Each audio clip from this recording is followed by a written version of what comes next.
Ramardanam Devaki Paramanandam Krishnang Bande Jagadigurum. Om Shanti, Shanti, Shanti. Our salutation to Bhagavan Krishna, the destroyer of Kamsa and Chanura, the darling of Mother Jasoda, and the Guru of the world and world teacher. Our salutations to him again and again. So today we are starting a very grand spiritual text of Hindu tradition. It is called the Srimad Bhagavatam. It is a really difficult task that I thought that I will study for my own purpose. It is such a text. It has about 18,000 verses, and to read it, it takes whole life. To read such a profound spiritual ideals, where all the blending of the non-dual absolute truth to the dualistic idea, to the idea of the Puranas, qualified non-dualism, all the philosophies has been blended in such a way, and ultimately it leads to the freedom and devotion. This text, spiritual text, is a classic text in Hindu religion and literature. It is actually Purana. It falls under the category of Purana. Purana means the narrative of ancient times. Narrative of ancient times. And through Puranic literature, though Puranic literature takes its present shape only from the 5th century, but the nucleus form which it developed existed much earlier and was as old as the Vedic Samhitas. So it is as long as the Atharva Veda time. So it is, however, to be noted that only the Purana is used in these references. There are so many Puranas, and it is called, that's why it is Purana Samhita. It is separate from the Vedas. In the early days, the recital of the Purana and the sacrificial rites must have been the function of the Brahman priests. But as time went on, it gradually came to relegate to a mixed caste class, the Suta. Suta means India was divided in so many small countries, states, and there were kings. And the Sutas were some class of people who have incredible memory. They would, anything recited, anything said, they could memorize it spontaneously. The Suta was written, told by Suta in a congregation. Earlier days, actually the story goes that there is a King Parikshit by name, Sri Krishna's grandson. Sri Krishna's grandson. And he was cursed by a Brahmin Rishi son that he will die in 7 days because by a snake bite, because you insulted my father with a snake putting in the neck, dead snake putting in the neck. The story goes that King Parikshit went to the forest, as was the custom of the time, and went on hunting deer. That was a pastime of the kings. And he felt so exhausted and tired and thirsty in his own kingdom. So he could not find any drinking water. So ultimately saw a house of a hermitage, and seeing that, okay, I may get some water, so went there and found that there was a house and a person sitting in meditation. In those days, wonderful country, spiritual country. And he went and begged. He being the king of the country, he begged, "Sir, I am very thirsty. Could you please give me a glass of water?" But the man, the gentleman, he's a sage, but he could not listen. He is so steeped into meditation, didn't hear anything. And then, as he didn't hear, so he requested second time and third time. But king was totally disturbed. But how much meditation you are doing? You don't listen to so much request, earnest request for a glass of water. And he thought he is feigning, he's making a show of meditation. So he found a dead snake somewhere, and with his arrow, he picked it up and put like a garland, like a Shiva. Okay, now you do your meditation like a Shiva. And he left. And his son went on to neighboring place maybe, and he come and found that his father's neck, there is a dead snake. What happened? And by that time, the father also woke up with so much noise and saw, and his son was so angry. Who did it to my father? He will die within 7 days. He will die within 7 days with the snake bite. Same snake will bite. And the father was really upset, and when he said, "It's my fault," the king of the country like Parikshit came, such a holy man, a descendant in the family of the Krishna, such a good king, and he is being cursed. He should not do that.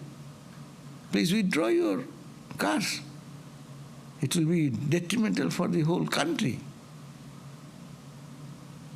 But you know, the son is arrogant. He said, "My father is insulted. I will not tolerate this." Anyhow, in those days, their voice, whatever comes out of the mouth of a such family of truthfulness and honesty, that becomes true. And anyhow, this thing happened here, and the king went back, and by the words of mouth he came to know that he has been cursed, that he will be bitten by a snake within 7 days. Only 7 days life is there. But he did not get angry with this boy, or he didn't make any effort to protect himself. Oh, what? For a king to protect from a snake? King's palace, whole army, a room may be sealed. So many things are there. But he didn't take any other. He took a lesson out of it. Oh, I have only 7 days to live. So what shall I do now? Just someone tells me, you are only in the world for 7 days. What will happen? So then you think that, okay, let me do this job and talk to this person, go for this, have a fun in the movie, and go and sing and dance somewhere and have some good feast. Will you do like that? Or you say, I have only 7 days, what to do now? And so he left his kingdom and gave responsibility of the country or his state to his son, and then took just relaxed from all responsibilities and went on a holy land. It is called Naimisharanya. That is a holy place where there are many sacrificial worships have been done in that holy place by thousands and thousands through so many ages together. Brahmins performed. That means an auspicious place on the bank of Ganga. And then he started, yes, and a whole community of sages and saints of the country followed that King Parikshit and went on, and because they lost such a fatherly king who is to take care of the whole community, so like a loving, caring father in all their troubles and tribulations, and he is now going away, what will happen? Then they followed and they settled in one place, and then when he was saying, all become very calm and quiet, and he asked that, please tell me about something spiritual for these last few days. How shall I pass these few days? So suddenly they found that one young boy, his name is Shukadeva. Shukadeva is the son of Vyasa, Bhagavan Vyasa, who composed the, what we call the Brahma Sutras, who organized the whole the Vedas we get now, Rig Veda, Sama Veda, Yajur Veda, Atharva Veda, and Mahabharata, huge spiritual text. His son, and he heard it. He has his full knowledge. He was born with full knowledge. So when he suddenly started walking through that, and seeing that the whole assemblies of the holy people stood up, including the King Parikshit, and honored him and respected him, and then said that, oh, you are here, what a great fortune. So please tell me something. I have only 7 days to live in the world. Please tell me the story of Bhagavan Krishna, the Lord, who came down as a human being for the good of humanity. I want to spend these 7 days in the memoir of Sri Krishna, Bhagavan Krishna, and spend my all day and night in the thought of that to purify myself. So please tell. And then he started putting questions. Parikshit is putting question, the King Parikshit, and response is given by the Shukadeva.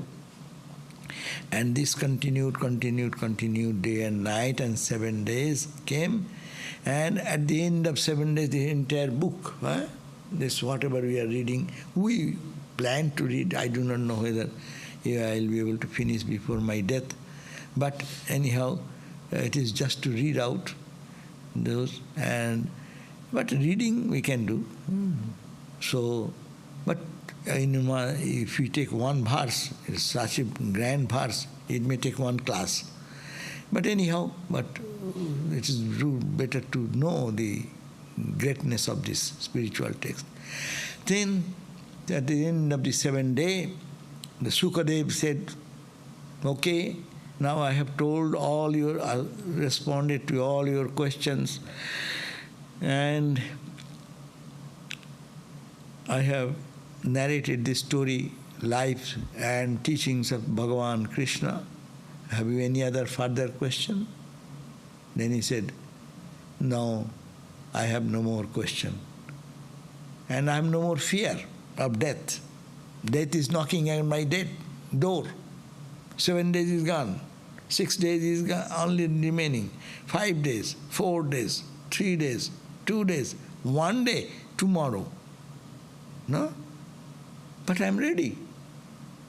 I am not fearful about death. That is this scripture can give.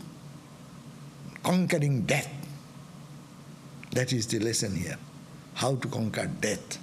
How to conquer fear. How to conquer our all weaknesses. Because it was told by what? Shukadeva.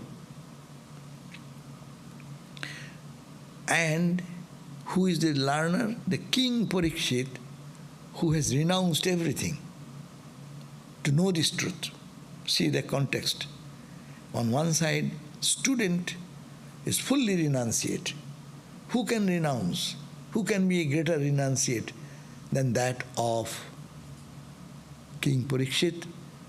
He was the king of India. And he has left it like straw. There's no value. To know the truth. Before I die, I must have to know the truth. Student is such high-class student and eager to know the truth and have the capacity to renounce for everything in life, like meaningless, worthless objects. And the teacher is a renunciate. He's a monk. He's from birth. He has the full knowledge of Brahman. And he's roaming around free from all worries, anxieties, and living in the life of freedom and that joy of bliss of God's realization. So that's why this was the first very much studied by the sadhus, monks, because it is talking about the highest renunciation and talking about the highest wisdom. And then in time, the devotees, it came into the householder people also started reading those and listening to that. And then it became more popular as a text bhakti book. That's why in the AC Bhakti Vedanta or Hare Krishna temple, they emphasize this book. And in India also, it is very much respected. It is considered as a highest text about bhakti school of thought. But it is, if you go to deep depth, it's full of its very first beginning is Brahman. You will find that if we continue to read and pay attention, it is talking about even the Vyasa who composed his past. He said he begged apology to God, Narayana, Krishna, that you are infinite, you are birthless, you are beyond time and space, and forgive me my mistakes, my writing this book in this way. Why? Because I have infinite, you are infinite. I have made you as if you are a finite. You are beyond time. I have put you in a time frame. So this is, I limited you. The unlimited, absolute you are, I have limited you. So please forgive my this transgression. This is that's why it is to be considered a great study of Vedanta in all its aspects. Now the story should have some relation with it. How then this Shukadeva told this, and how do we get it now?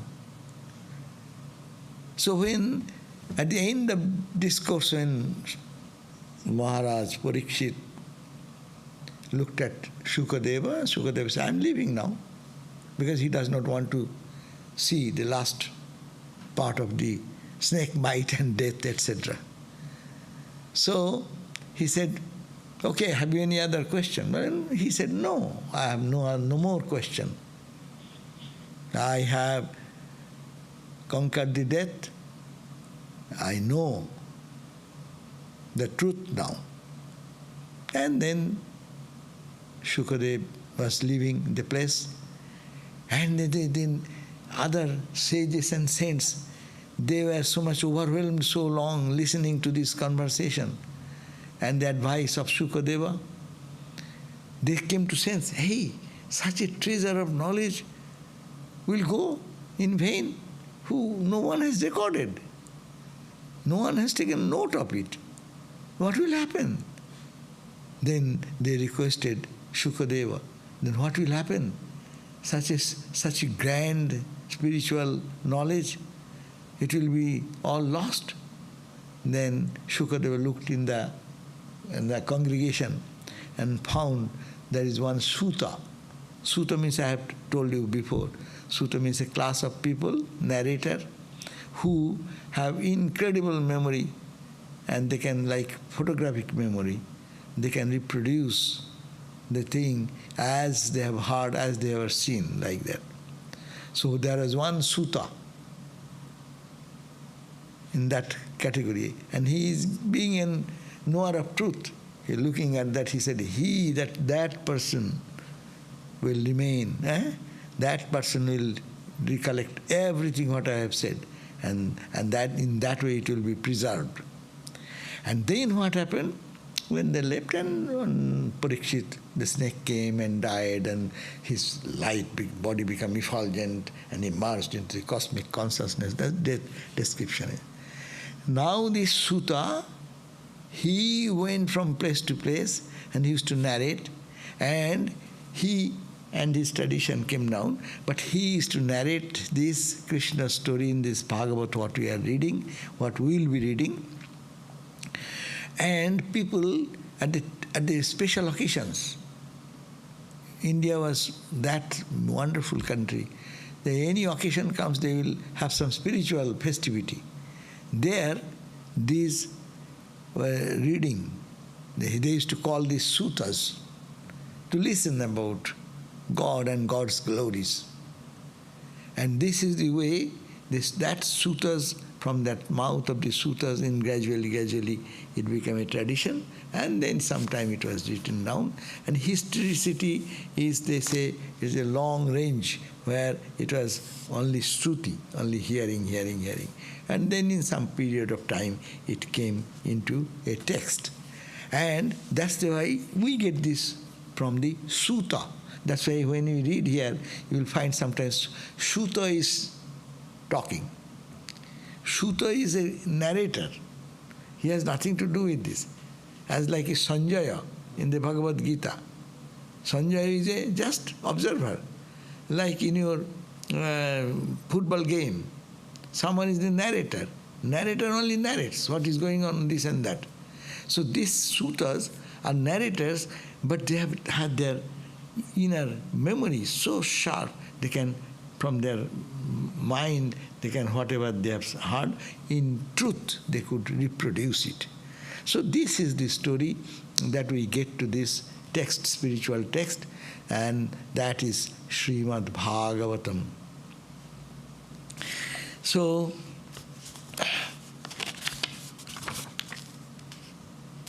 Mahapuranas, there are many Mahapuranas in ancient and comprehensive, distinguished therefrom. There are 18 in numbers, 18 Mahapuranas. They are named like Brahma,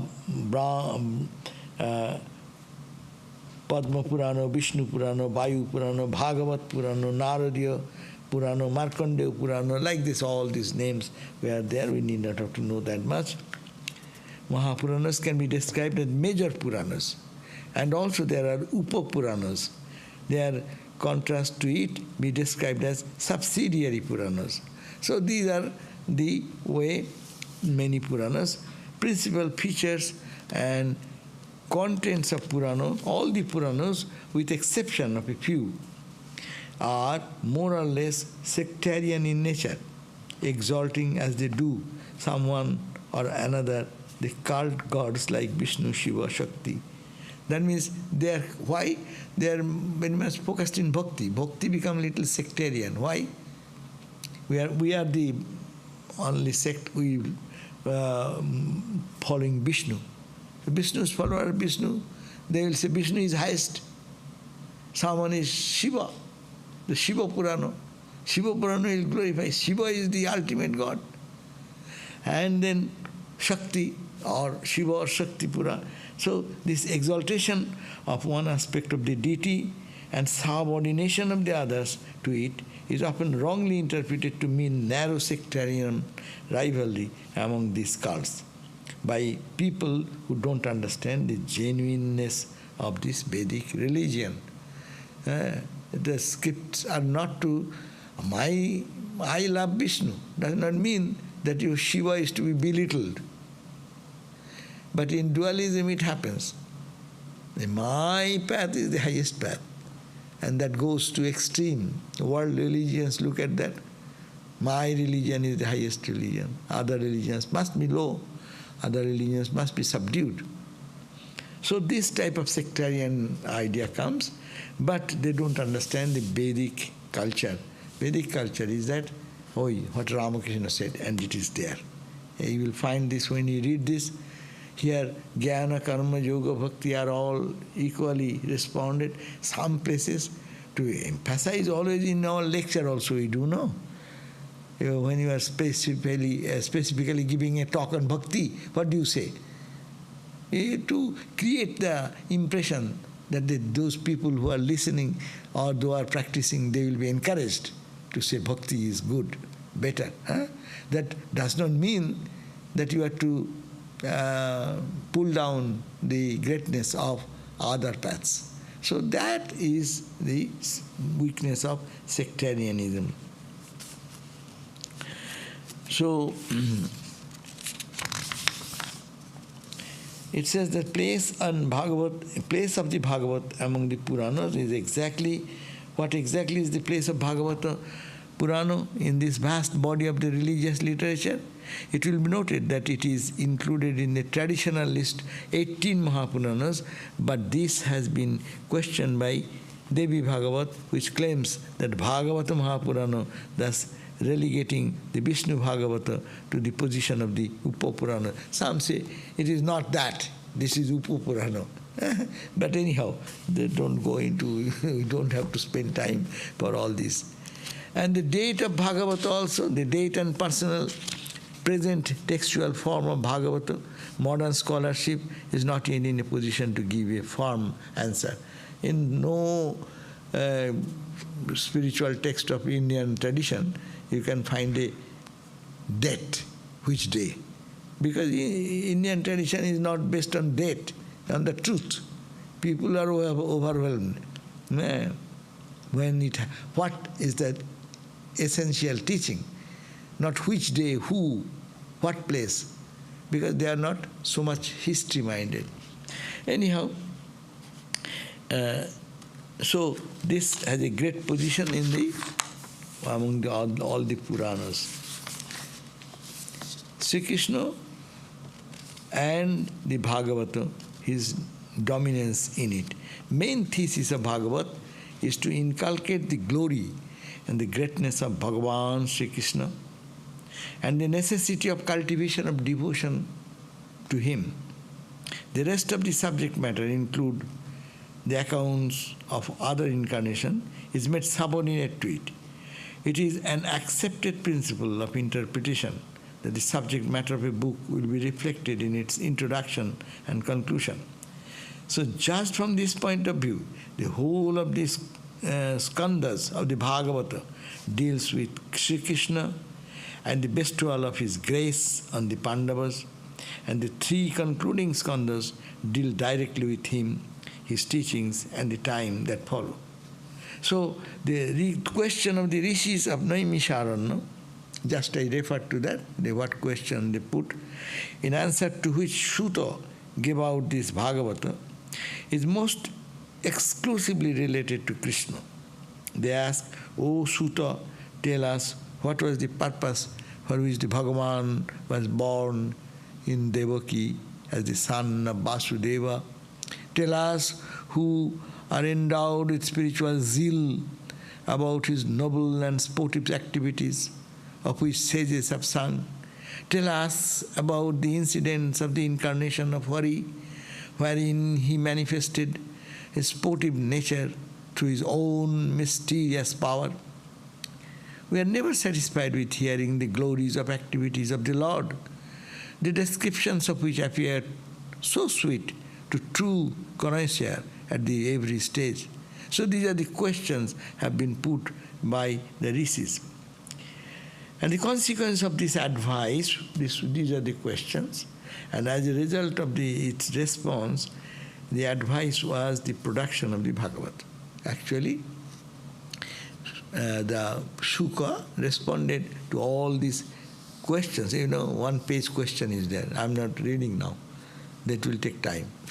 So just to get a glimpse, all types of questions about Krishna, Krishna's birth, Krishna's superhuman activity, why he was incarnated, all these questions are put, and the response was given in the form. And the consequence of this advice was the production of the Bhagavata, which describes itself. What? In other works, the Supreme Lord Hari, who destroys all the evils of the Iron Age of Kali Yuga, has not been praised in all their parts, but in the narrative of Bhagavata, Bhagavan has been glorified in every word of it. So Krishna's glory has been mostly talked about. But philosophical outlook of Bhagavat, the impression that non-sectarian readers would have the outlook of the Bhagavata on metaphysics is that it is not exclusively committed to any single system. These are the sectarian idea. But you read the Bhagavata in a dispassionate way, then he says, this is the philosophical outlook. If you read that, we will read that from that perspective. We are Vedanta perspective, where we don't twist the text by mentioning it, which is Vedantic, to make it devotional. Of course, Vedanta also talk about Krishna, the impersonal. Krishna the impersonal, Krishna the personal. For us it is no problem. But for dualists, they say Krishna is the only personal, and he is God himself, and there is no other God. And other gods are little gods, smaller gods. They are lesser. Or lesser. Always compare. That is the human weakness. My guru is the greatest guru. Other gurus are there, but mine is the highest. So this is the all weakness of human mind. But essentially everything is permeated by Brahman, Atman, God. God is only one. And even it says Vasudeva idam sarvam, Vasudeva, he is everywhere. If you say everywhere and someone says Christ is everywhere, so what is the problem? If one says Ramakrishna is everywhere, what is the problem? Because of the name, you should go and fight. You are Ramakrishna, if you say everywhere, then name is no importance. You can Rama, you call Allah, you call Krishna, you call God, what it matters? That's why Sri Ramakrishna's life is very important, and we can find some how it matches, that spiritual ideal matches here.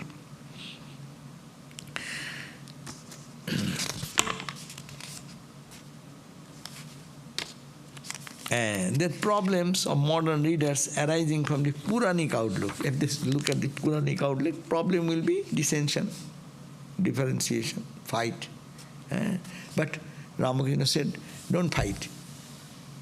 No, don't argue. Go and eat the mangoes in a mango grove. Don't spend your time by fighting with others. It's bhakti. Okay, enjoy your bhakti. It's jnana. Enjoy your jnana. That's all. And jnana and bhakti will lead you the same Satchidananda. Bhakti is ananda. And jnana is what? Satchidananda. So what is the difference? So, you see, these are the only introduction. So I am not reading it. Only one line, two line. How idea of evolution in the tradition of Purana started. Parikshit was Arjuna's Huh? Parikshit was Arjuna's Grandson. Arjuna, that's right. Yes, true. You corrected me.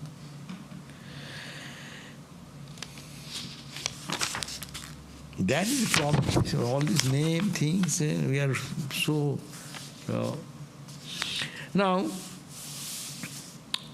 here we find that one similar story we can find that Master Mahasaya, M., the chronicler, What he did, he was also tormented in life's problem. He was coming to commit suicide even, because family trouble was so much. With the wife and the family in living in which side to go. He was so tormented. He was escaping from the life's situation and going to commit suicide. That was his plan. But his wife said, "Why are you going? I will go. I'll also go with you." then he said, no, I'm going to my sister's. Well, okay, I'll also go with you. He knew that his mind is so much depressed. So he followed, and that story goes that he started from home, and he came. It is not far away. He hired the horse-driven carriage were available those days. So he rented a horse-driven carriage, but it came to some bazaar near that place where Holy Mother's house is now, close by. So it came, and one of the wheel broke. And it was evening. So what he will do? And nowadays so many people are there in the evening time, but those days Calcutta was not thickly populated like that.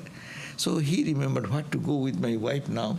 So he thought that he will go to the house of his one friend. He remembered that where he descended from the broken carriage, and will go to their home. And he knocked at their door. But even the friends, who will be the friend in odd hours? So he said that, "Can we stay over here?" Well, then can you give us your horse carriage or something? And actually that question was put, but they could not stay there. That much was final. So they found how to come out, and anyhow they got to another carriage. And they came to a place very close to Dakshineshwar, where M.'s sister lived. So he came, and they are surprised at odd hours to this. They have come. Okay, then they stayed. But this nephew of M, he anyhow got fascinated with M, and he became a companion of M. Next morning, he wanted to go to some place. Well, he is always following him. His wife was there, and now wife left, but this nephew followed him, and he went here. And he said, "Oh, will you go to a place? Here is a Paramahamsa, Dakshineshwar." And that is the way Sidhu was the name of that nephew. He actually he took him to the Dakshineshwar, and he first met Ramakrishna there in a very beautiful way. The description in the Gospel, and there he describes that as if it is in Naimisharanya, no? Because he read this Bhagavat, to his mind he recollected as if, and Ramakrishna speaking like Shukadeva, ever free soul, and so many devotees are listening with rapt attention about as if Shukadeva is speaking before the audience, no? So that type of environment was parallel, because Ramakrishna's gospel is also same, and it saved his life. That's why he conquered death in that sense. He felt so much attracted, he came second day like that. And the description goes in the gospel, you can find it. So you find that it is M's mind recollected the story of the Naimisharanya story, how his life, which was he thought useless to just to kill himself, took a turn and gave him the touch of immortality.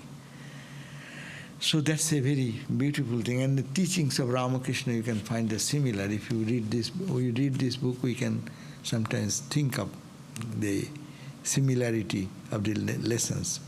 Because the same person, no?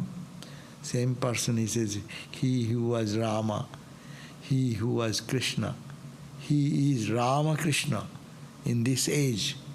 So that was the same divine entity for the good of humanity comes again and again. It is what I said here, the Srimad Bhagavatam Mahapurana, the prologue. It says, I better to read this prologue, it is 2 pages. It says,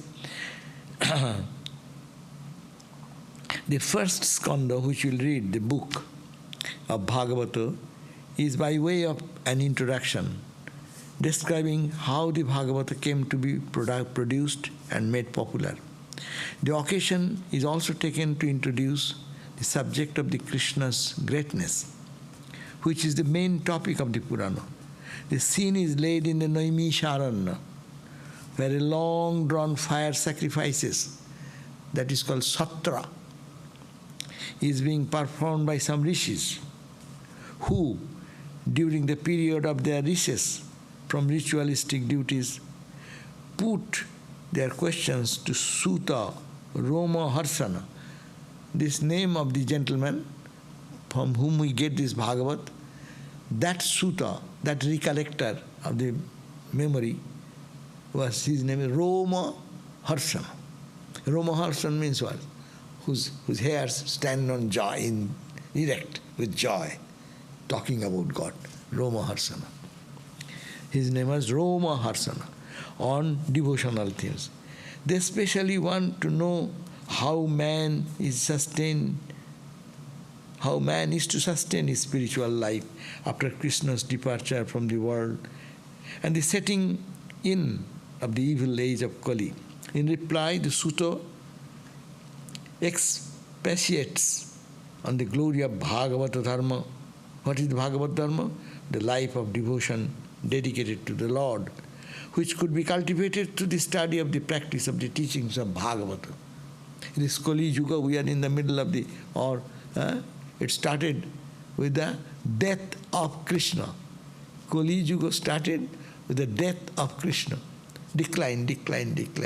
And we are in the middle of the extreme decline, no? God knows how far down it can go. The life of devotion to the Lord, which could be cultivated through study and practice of these teachings of Bhagavata, describe the glory of Krishna. Krishna lives in the Bhagavata, which records his achievements and teachings. It is then stated by the Sutta that he learned this Bhagavata when it was taught to Raja Parikshit, the King Parikshit, at his deathbed. This Sutta was present when Shukadeva was talking by Sri Shukadeva, who in turn had learnt it from his father Vyasa. Shukadeva learned from whom? His father Vyasadeva, who was himself the author of the Purana. So he composed it. Composed means in brain. That's why in India so much of chanting and repetition was there, because there was no books. Everything you have to memorize. That's why you find so many aphorisms. Why aphorism? Yoga aphorism. Brahma Sutras. Why sutras? Sutras means aphorism. Because to memorize, for ordinary people, they cannot keep the whole book. But in short, abridged codified language, you can memorize one after another, and then going through that, you can understand the whole book in your brain. All the text in your brain. That's why Guru Mukhi Vidya. That's why Indian tradition is that you have to go to a teacher. You cannot learn without that. So, that because there is no book at all. And also they were people who saturated themselves with these noble thoughts. See, book is there. We don't learn deeply, is it not? Because you are not having any book. Huh? Why? Yeah, someone is telling, it can be available, it can be on the YouTube. I will listen later on. So nothing, not serious to take it now. I have to take it in, otherwise I will forget. I'll lose it forever. No? So these were the greatness of the ancient time teaching. They had to immediately work with full attention. Otherwise they miss it.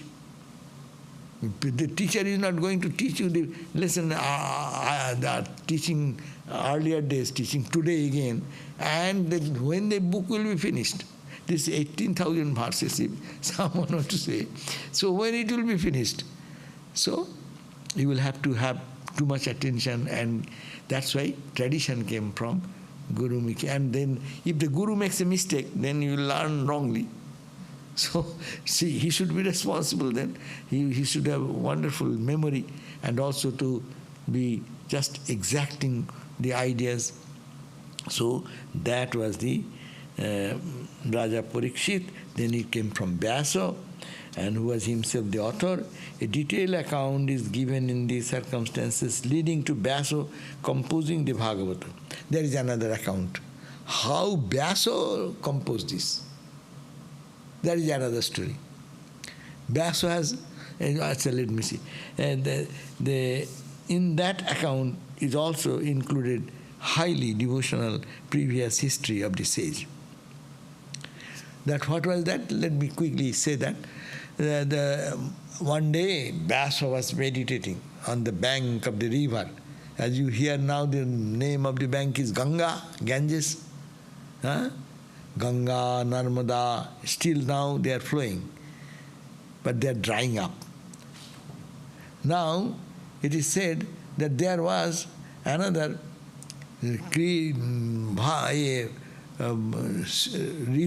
it is called Saraswati river, and the Vyasadeva was sitting in the meditation on the bank of the Saraswati river, steeped in meditation. But his mind was restless, not getting peace. And then the Narada, sage Narada appeared before Vyasa. And he said, see, I am not getting peace in my mind. Then Narada advised, yes, true. You have divided the Vedas into 4 Vedas, organized them. You have written the Brahma Sutras, but you have not meditated on the sweetness of God when He incarnates. You think about that and you write that, compose those things, then you will find peace. So, then he started composing this Bhagavatam. So it says that a detailed account is then given of the circumstances leading to Vyasa's composing the Bhagavatam. In that account, it is also included the highly devotional previous history of the sage Narada.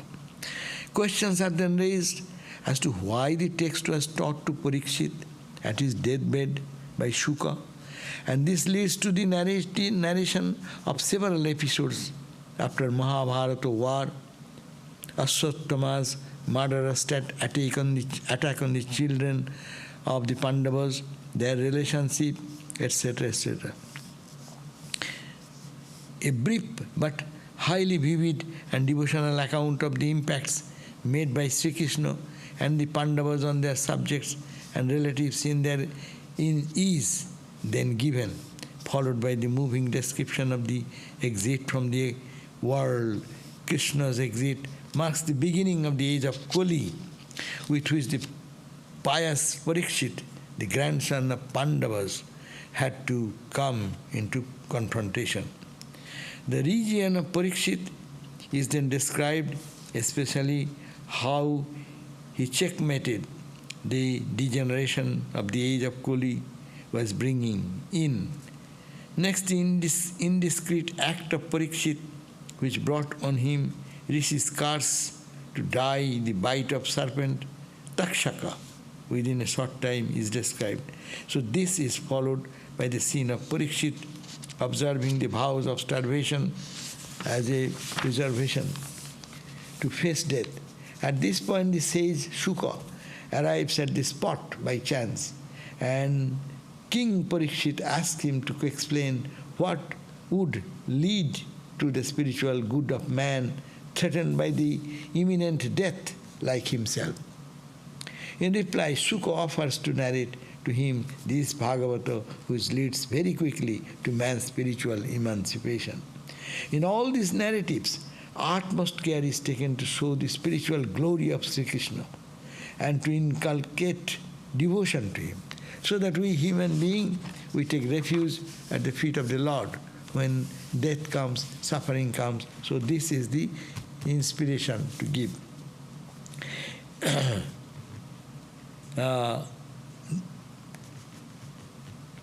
It is highly poetic and devotional and forms one of the most sublime sections of the text.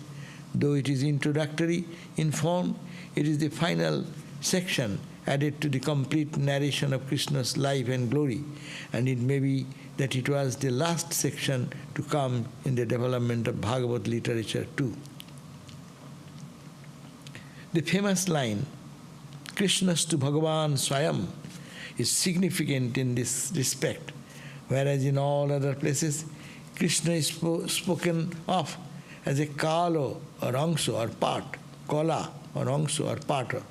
Here he is posited as Purna Avatar, complete incarnation, in a category different from other incarnations. It marks the stage when Krishna cult had dominated Vaishnavism, and the whole chapter might have been inspired by this mood of Vaishnavas at an advanced stage of development. So they are talking about whatever is now, we will read the Bhagavatam.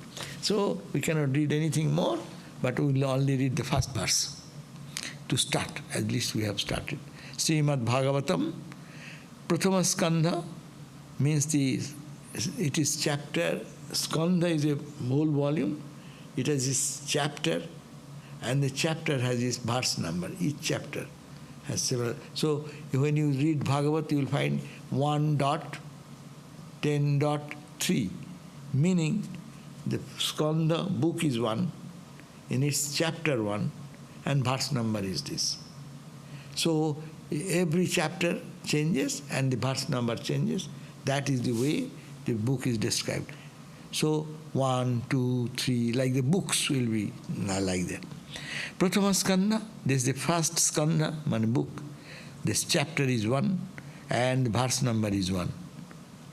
Oh my God. Janmadhyasya jata Janmadhyasya jato annayaditarascha arthesu abhigaswarat tene brahma hridaya adi kavayo mujjanti jat suraya tejo bari mridang yatha vinimayo yatra tisargo amrisha dhamna sena svada nirasta kuhakang satyang parang dhimahi. But he says, Janmadhyasya jataha. This world, asya means this world, universe, it's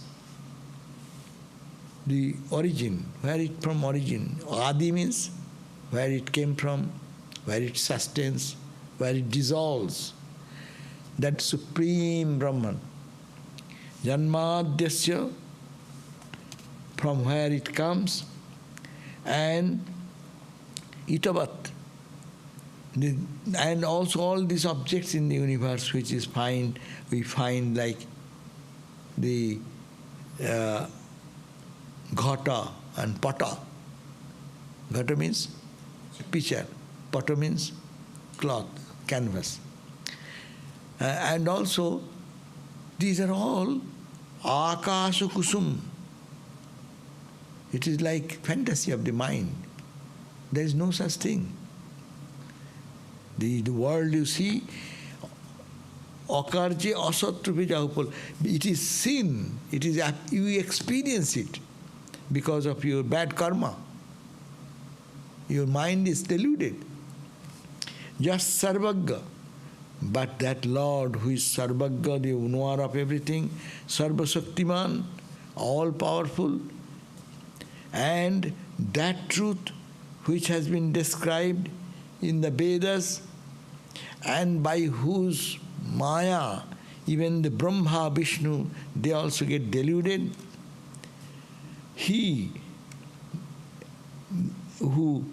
That same Veda, the wisdom, who has brought in the heart of Brahma and created from his mind, I salute that Parameshwar. I salute that Supreme Lord. See, the very first verse is talking about what? Unique blending of the non-dual and the dual. Nameless and the name. Here the translation I read.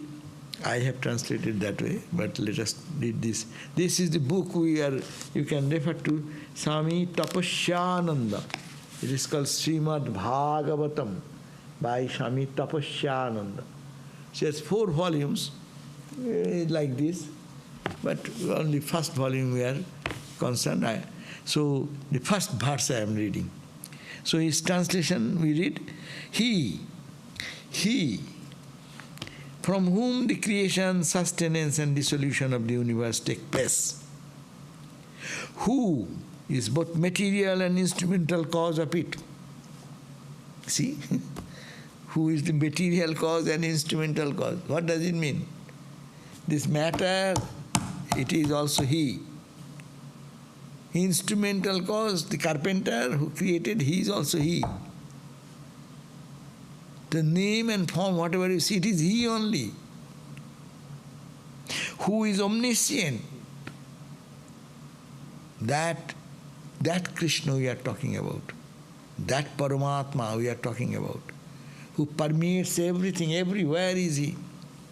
Who is the only one having self-mastery in the world. Only God is the only have self-mastery. We have no control over ourselves. But God has created this universe by His own power. It is His being the one independent entity.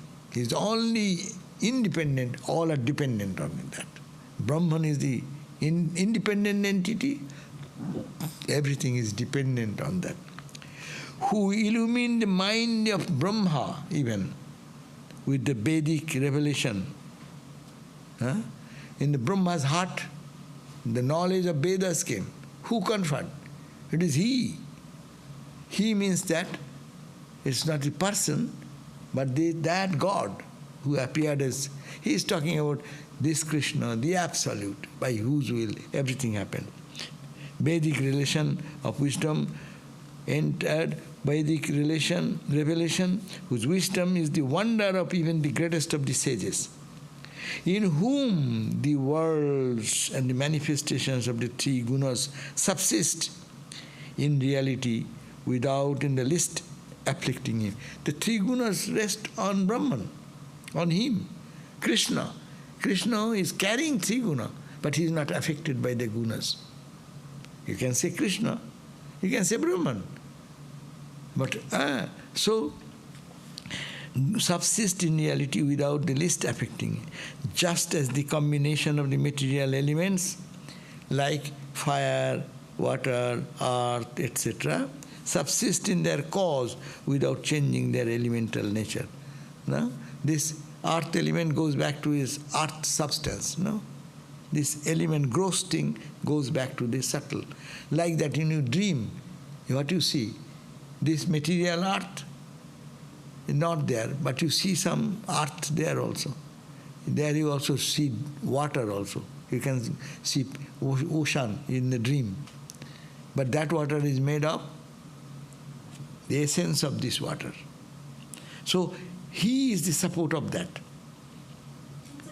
without changing their elemental nature, in whose light of consciousness there is no place for anything false. On that truth supreme we meditate. Now you think the very first verse of Bhagavat is very enigmatic in its meaning. Many of the cardinal words in it are vague in their import, capable of diverse interpretation.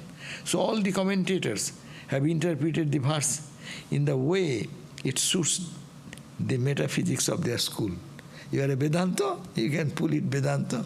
You are a dualist, you can put all this meaning in a dualistic way. You are a qualified non-dualist. Yes, he has become everything. He's a part and he's the whole. You can do that.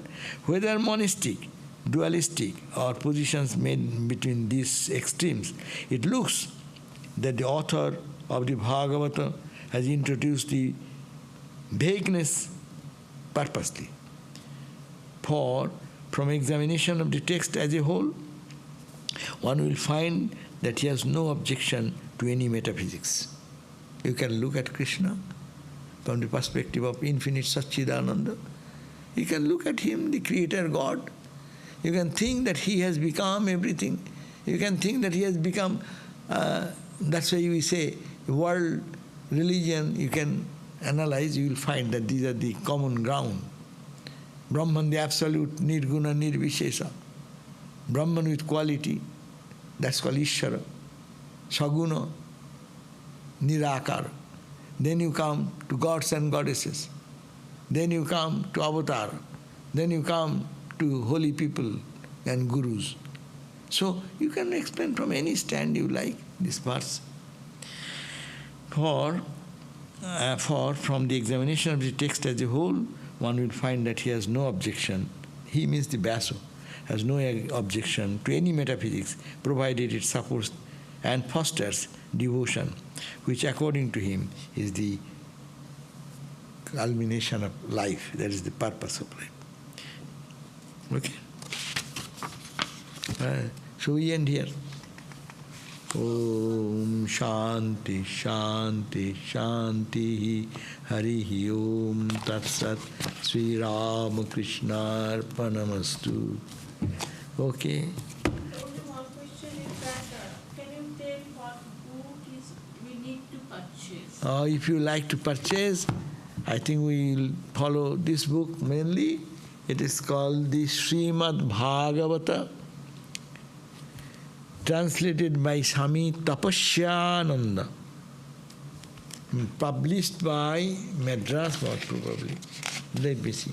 Yeah, published by Ramakrishna Math, Chennai. You can available on our bookstore probably. You can write to, on email you can contact the department. It has 4 volumes. It will be good if you can collect one and keep with you and read at least. Go on reading. Need not have to understand everything. It's a vast knowledge. You, wherever it's comfortable, you read that area. And we'll also do like that. We cannot do justice to anything. The first verse, and we go on, already 5 minutes over. It would be every day, will be then class will extend to 2 hours. So we'll have to restrain. So we'll read. And everything cannot be, our ultimate reading is the same. We read in all the Vedantic perspective, we will analyze this. Of course, Bhakti has its own place in life, and we Vedanta welcome that. Vedanta does not mean it is dry. It's very sweet and softened in the sweetest love. That means Bhakti Jnana is to be softened in the sweetest love, syrup, God's syrup, love God, and love God the impersonal, love God the personal, and make it feel that it is everywhere, is that, in every pore of your body. Then Vedanta study is okay. Then reading Bhagavata is okay, or learning meditation is okay. Otherwise, what? Talk. How many philosophy, what is this? Why you so much need it? That's why go to a teacher, get some instruction, follow that, forget the whole world. This is this. You go in the grove, mango grove, and go on. This mango is good. Where did it come from? It came from Fazli. It is a Alfonso. This is this. It has come from Mumbai. It has come from South. It has come from Mexico. And go on in the shopping place. Go on. Are Baba, take a mango and eat. That's a simple thing. Jai Ma. Om Shanti, Shanti, Shanti.